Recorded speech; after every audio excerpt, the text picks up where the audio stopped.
जय हिंद। उस महबूबा के बारे में बताते हैं जिसके लिए इस देश के 15 से 20 करोड़ बच्चे सुबह 3:30-4 बजे उठकर, आधे तो ऐसे जिनके पास जूते चप्पल भी नहीं है, कई तो ऐसे हैं कि जिनके पास बहुत सारी फैसिलिटी नहीं है, इतनी शिद्दत से ईमानदारी से मेहनत कर रहे हैं। वो महबूबा है ना जिसकी मैं बात कर रहा हूँ, पता है वो कौन है? वो है वर्दी, वो है यूनिफॉर्म। चाहे वो ऑलिव ग्रीन हो इंडियन आर्मी की स्पेशली, चाहे वो कॉम्बैट यूनिफॉर्म हो एक इंडियन पुलिस सर्विसेज के अधिकारी की, चाहे पैरामिलिट्री फोर्सेज की, चाहे एक गली में जो खड़ा हुआ एक सिपाही है उसकी खाकी वर्दी हो। अगर उस वर्दी की इज्जत नहीं होती इस हिंदुस्तान में, तो क्यों ये करोड़ों बच्चे सुबह से उठ के अपना सब सुख चैन त्याग कर उस वर्दी पाने के लिए, फौज में जाने के लिए, IAPS अधिकारी बनने के लिए क्यों दिन रात इतनी मेहनत करते हैं? तकलीफ ये हुई है कि एक मोहतरमा है, एक मैडम है, अगर ये महिला नहीं होती तो मेरी भाषा कुछ और होती। लेकिन ये मेरे संस्कार हैं, ये मेरी अपब्रिंगिंग है कि मैं आपकी भी बेइज्जती नहीं करना चाहता हूं। को पता भी है वो वर्दी क्या होती है? वो बूढ़े माँ बाप से पूछिए, कभी उन बच्चों से पूछिए, उस विधवा से पूछिए जिसके पति की वो वर्दी उसको दी गई है जब वो शहीद होकर उसकी लाश आई थी। मैं फौजी नहीं हूं, लेकिन मुझे पता है जिस बैकग्राउंड से आता हूं, मैं जिस घर से आता हूं, बहुत खून देखा, बहुत लाशें देखी, बहुत वर्दी और बहुत काम किया है इनके साथ। मुझे पता है कि वो इमोशन क्या होता है इस वर्दी के लिए। आप उसको तार-तार कर रही हैं और एक वेब सीरीज में आपने इतनी नग्नता, इतनी भद्दी चीज दिखाई जिसको मैं खुलकर बोल भी नहीं सकता हूं। मैंने नहीं देखी वो, लेकिन जब मुझे उसके बारे में जानकारी पता चली, जो स्क्रीनशॉट्स जब मैंने पढ़ा, मुझे इतना गुस्सा था मैडम। लेकिन बात वही है ना कि आप एक महिला हैं और शायद आप पता नहीं ये कौन से कर्म काम आ गए कि जहां मेरी जुबान और मेरा एक्शन बंधा हुआ है। इसमें दो एंगल हैं, ठीक है? पहला है मॉरल एंगल, जिसकी आपकी जिम्मेदारी थी। आपका जो बनाना है बनाओ, बनी बात है। आपके पूरे डिफेंस भी मुझे पता है बनी बात है। आपके पास जो एक प्रोटेक्शन आता है जिसकी आप बात करेंगे कि आर्टिकल 21 में तो राइट टू प्राइवेसी कवर है बिल्कुल। अपने घर की चार दीवारी के अंदर जो देखना चाहे, मैं उसकी बात नहीं कर रहा हूं। बात यहां ये नहीं है कि वो क्या देख रहे हैं, बात ये है कि उनको क्या परोसा जा रहा है। जो परोसा जा रहा है वहां पर एक मोरल रिस्पॉन्सिबिलिटी आती है। तो आप लीगल साइड में क्या करेंगे? आप सीधे कह देंगे कि हमारे पास तो OTT प्लेटफॉर्म है, हम तो डिस्क्लेमर डाल देते हैं और हमारे लिए तो जो हमारी अथॉरिटी है वो कोई है ही नहीं, क्योंकि आपका कोई सेंट्रल बोर्ड नहीं है। और उसके बाद क्या, आर्टिकल 19 में आपको फ्रीडम ऑफ एक्सप्रेशन की बात करेंगे। मुद्दा यहां ये है कि आपकी एक नागरिक के तौर पर एक जिम्मेदारी तो बनती है, जिसको शर्म कहते हैं, लिहाज कहते हैं, जो हमारे समाज के अंदर कुछ दायरे हैं। आपको धंधा करना है, उसमें कोई तकलीफ नहीं, कानून ने आपको परमिशन दी, आप कर सकते थे।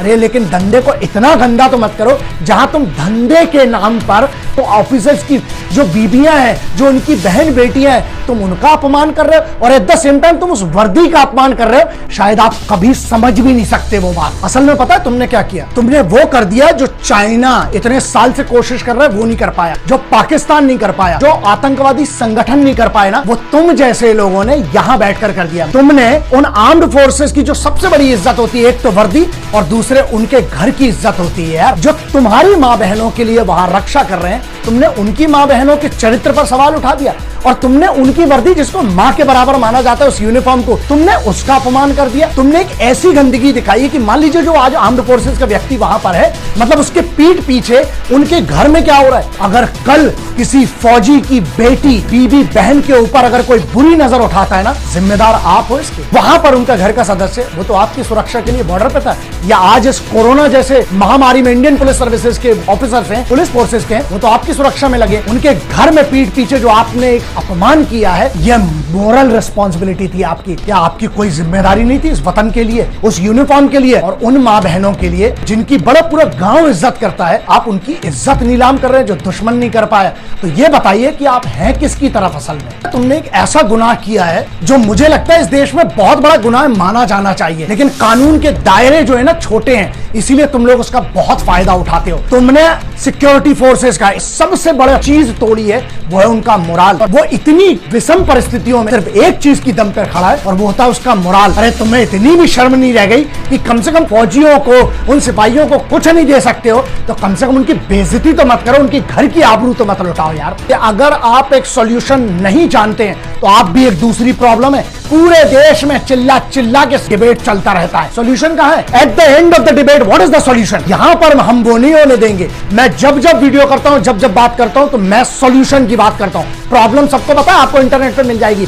सॉल्यूशन कोई नहीं बताता है, अपना सिर्फ एक एजेंडा रखते हैं। लेकिन सॉल्यूशन क्या है? सॉल्यूशन दो ना। अगर इस मुद्दे की बात करूं, बहुत क्लियर है। तुम आर्टिकल 19 का सहारा लेके देश में कोई भी कुछ भी बोलता है और आखिरी में क्या है, छुप जाता है आर्टिकल 19 के पीछे जाके। नहीं, हमारा तो संवैधानिक अधिकार है, फ्रीडम ऑफ एक्सप्रेशन। लेकिन अब अमेंडमेंट होना चाहिए और पार्लियामेंट को एक नया अमेंडमेंट करके एक लक्ष्मण रेखा बहुत क्लियरली खींचना पड़ेगी। आपको एक दायरा निर्धारित करना पड़ेगा कि अगर आपने, चाहे वो कोई भी हो, चाहे वो कितने भी बड़े बाप की औलाद हो, अगर आपने ये लाइन क्रॉस की है, आपको इसके लिए पनिशमेंट मिलना चाहिए। तो उसके लिए नया लॉ बनाना पड़ेगा आपको। 3 चीजें, नेशनल सिक्योरिटी, सोवरेनिटी और इंटेग्रिटी, इस देश की अखंडता, ये 3 चीजों के अलावा तुम्हें जहां धंधा करना है, जो करना है, अबे कम से कम इसको तो छोड़ो यार। ये सबसे इंपॉर्टेंट मूलभूत है। आर्टिकल 19 में अमेंडमेंट करना पड़ेगा। लोगों के दिल में जब तक ये दहशत नहीं होगी कि अगर हमने लक्ष्मण रेखा ना की तो हमें आजीवन कारावास हो। यार आप लोगों को एक चीज समझना चाहिए कि जब जब अगर देश की, अगर भारत की आंतरिक सुरक्षा की बात हो, चाहे हिंदू मुस्लिम एकता की बात हो,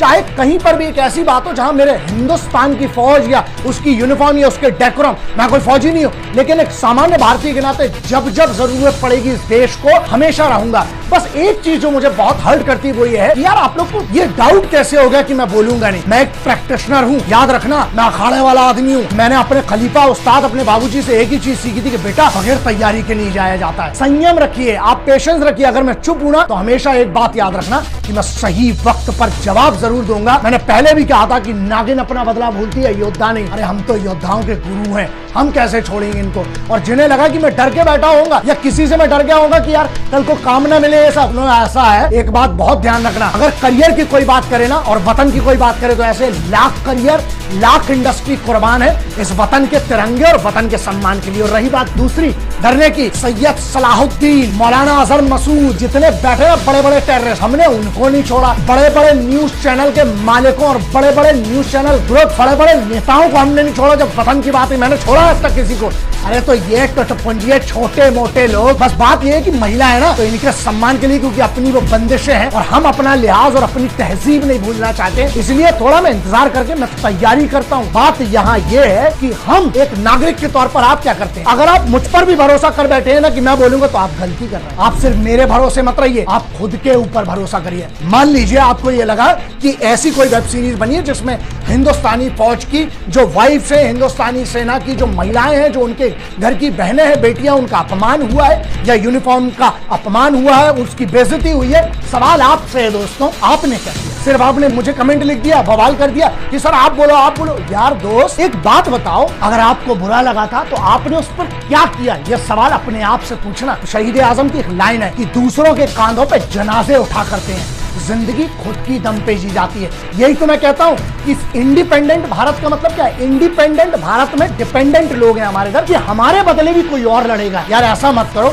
इस देश को अगर हमें महान बनाना है ना तो उसके लिए कम से कम खुद की जिम्मेदारी तो लेना सीख लो। बहुत सारे लोग ये सोच रहे हैं कि फौज के लिए कंप्लेन कर लेंगे, फौज की तरफ से डिफेमेशन कर देंगे। ऐसा है, हिंदुस्तानी फौज के बाद इतनी कुव्वत है, अगर वो चाहे लेती ना तो मिलिट्री पुलिस या चाहे बहुत सारी ऐसी यूनिट्स है, इनका खानदान कब का गायब हो चुका होता। लेकिन नहीं, कानून के दायरे हैं, वो तो अपने नियमों का पालन कर रहे हैं, वो तो अपनी ड्यूटीज बहुत अच्छे से निभा रहे हैं। लेकिन नागरिकों के तौर पर क्या हम लोग फेल नहीं हुए? भारत का जो आम आदमी है, भारत के जो सभी लोग हैं या जो क्रिएटिव लोग भी हैं, क्या उनका अपमान नहीं किया? कि उनकी बेइज्जती नहीं कर दी इन लोगों ने? जो इतने सारे लाखों करोड़ों लोग जो कहते हैं कि सर आपको हम बहुत मानते हैं, आप मुझे मत मानो, मुझे कोई फर्क नहीं पड़ता, तिरंगे को मानो, भारत के कानून को मानो, इसकी अखंडता को मानो। और अगर तुम्हें बुरा लगा है ना तो एक काम करो, जरा इन लोगों को भारत भ्रमण करवाओ, जाओ अपने पास के थाने में, एप्लीकेशन मत देना, FIR करवाना। अगर इनके ऊपर 50 FIR हो गई ना पूरे हिंदुस्तान के अंदर, जब इनको घूमना पड़ेगा, इनकी जूतियां जब घिसेंगी, तब इनको समझ में आएगा कि इनने अपमान किया है किसका? उस चीज का जिसको सब बहुत दिल से इज्जत करते हैं, प्यार करते हैं, वो है हमारी armed forces, paramilitary forces, Indian police services और पुलिस की जो नौकरी करने वाले लोग हैं उनका। और दूसरा एक सबसे बड़ी चीज है, मेरा फाइनल सॉल्यूशन इन लोगों पर जो ये वेब सीरीज बनाने वाले हो, इसकी कास्ट पर, इनमें जितने भी लोग जितने भी लेयर में इन्वॉल्व हैं, इन लोगों पर राष्ट्रद्रोह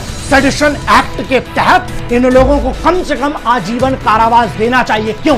क्योंकि जो दुश्मन नहीं कर पाया ना, इन लोगों ने वो किया। फौज का मोराल, फौज की इज्जत, फौज की यूनिफॉर्म जो एक अभिमान होता है ना फौज का, उसके फौज के अभिमान को इनने टार्निश किया है। अगर ऐसा नहीं है सेडिशन एक्ट में नहीं, तो आप एक नया कानून बनाए जिस कानून के दायरे में हर आदमी को उसकी औकात बताना बहुत जरूरी है साहब। लेकिन अगर आज मैं ये सरकार से बोल रहा हूं, अगर आज आपने कोई कानून इस पे नहीं लिया और कुछ नहीं लिया, तो ये याद रखिएगा कि फिर जो बड़ी बड़ी बातें हैं ना आप लोगों की, वो सब हवा में चली जाएगी, चाहे वो राज्य सरकार हो चाहे केंद्र सरकार हो। बस ये बात ध्यान रखिएगा, चाणक्य, चंद्रगुप्त मौर्य की बात करें, मौर्य डायनेस्टी की बात करें आप, चाहे मराठा डायनेस्टी की बात करें, चाहे आप भारत के उस इतने बड़े इतिहास की बात करें, वहां पे सभी योद्धाओं ने, सभी बड़े बड़े लोगों ने एक बात जरूर कही थी, पता है आपको क्या है? जिस भी राष्ट्र में उसके सिपाहियों का, उसके रक्षकों का, उसकी बेटी बहन और माओ का, वृद्धों का और श्रमिकों का अगर अपमान होता है, वो राज्य पतन की ओर जाएगा। और मैं नहीं चाहता हूं कि मेरे राष्ट्र का पतन हो। इकट्ठे हो जाओ, अभी भी मौका है। बहुत सारे लोग मुझसे पूछते हैं कि हम आर्म्ड फोर्सेस के लिए क्या कर सकते हैं। कम से कम इतना काबिल इंसान बन जाओ कि तुम्हारे लिए जब वो छाती पे गोली खाए ना, तो उसको ये शर्म ना हो कि साला हम किन के लिए मर गए। जय हिंद।